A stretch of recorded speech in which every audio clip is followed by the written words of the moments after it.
Another real estate story.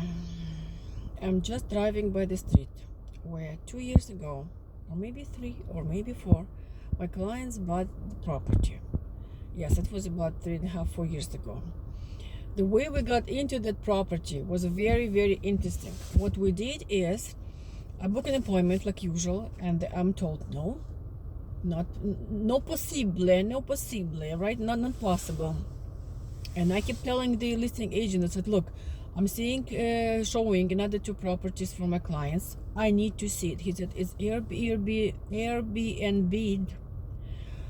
and the visitors are not happy, and of course sellers are afraid. And I said, look, if that seller took 1 week off the property of the market, and we're talking about the times where multi offers where they like going like like this, and that he would be sold at least 20,000-30,000 over. No, he was, pardon my straightforwardness, he is greedy enough, and he is not willing to lose 1 week of the Airbnb income, but he is okay to lose $20,000-30,000 on the top of his asking price. Anyway, I told this agent, you know what? I have a bottle of wine. Please call those visitors, Airbnb visitor, and tell them the agent is very serious. Her clients are amazing. They want to see the property, want to put an offer. It will be really, really like quick 15 minutes, and for their inconvenience, she's willing to give them a bottle of wine. Anyway, 3 minutes later, she's calling me back, and she's saying, you wouldn't believe, the weather turned bad and they decided to leave, so the property is going to be vacant for the next 24 hours. And because it's a long weekend, nobody else is even having hopes to get into this property. So long story short, I showed, I bought it, home inspection, all 9 yards. 2 years later or a year later, they're calling me, the same people, they want me to sell their house. And that sale was 2022 beginning. I told them, you have to be ready. They said, oh yeah, don't worry. And I'm telling them 6 months before the putting property on market to be ready, to be decluttered, painted, renovated, upgraded, whatever it needs to be done. Like, in other words, I give them more than enough time to get prepared. They found the property, another one. They put an offer, unconditional. We put long enough closing to close their sale, but all of a sudden the market changes because more mortgage rates are going up. We're trying to create multiple. It happened. Very, very few, like I think it was only 3 offers. And they don't accept the best offer. It's not good enough as the identical property around the corner. And I, as experienced agent, tell them the market had changed. You have to be fluid. You have to be flexible. You need to be quick and smart and wise to accept what is. Anyway, with all the pressure I got from $1.8 million from the best offer, I got 1.850. They wanted 1.9. And guess what? They didn't take it. The buyer said, forget it. We'll give you extra 1,000 above and beyond. The buyer's agent is the father of the buyers. And he said, Allah, these young kids, 26, 30, they putting everything online just to buy this property. They cannot do anymore because we want to make sure they're able to pay for it. Anyway, my seller said, absolutely not.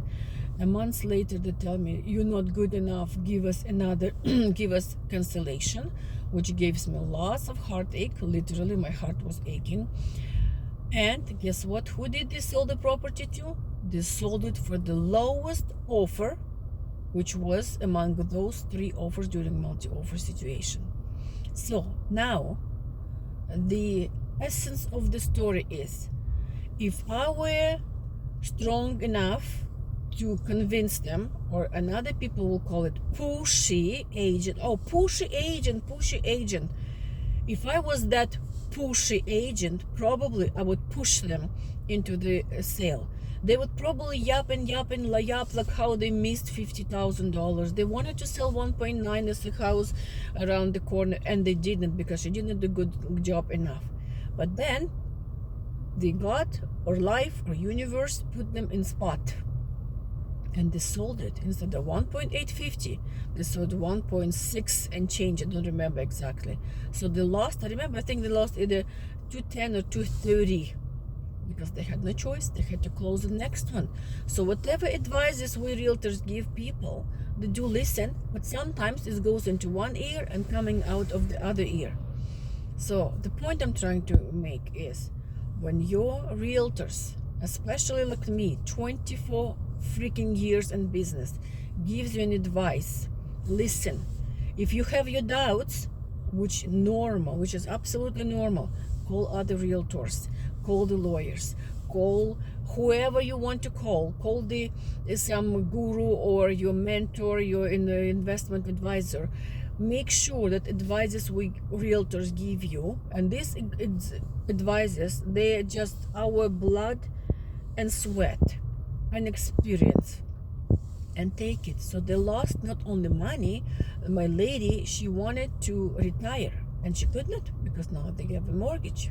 Anyway, so my question is it okay to be a pushy agent, or gentle and cuddly and understanding and forgiving and giving in kind of agent? Please comment. I would really appreciate it. Anyway, it's a kind of story, because I was just driving by the property, the first property but with me, I even slowed down. I saw like tons of cars. Hopefully they have a good Thanksgiving dinner with their family, etc., etc. But what can I say? I lost tons of commission from that deal, and they lost even more. They lost $230,000. So these days they could buy a good apartment for this money around Barrie or Tiny or Penetangushin or whatever. Anyway, I love them dearly. I felt like to drop into their house and wish them happy Thanksgiving, but I didn't dare to stir up the memory, because what can I say?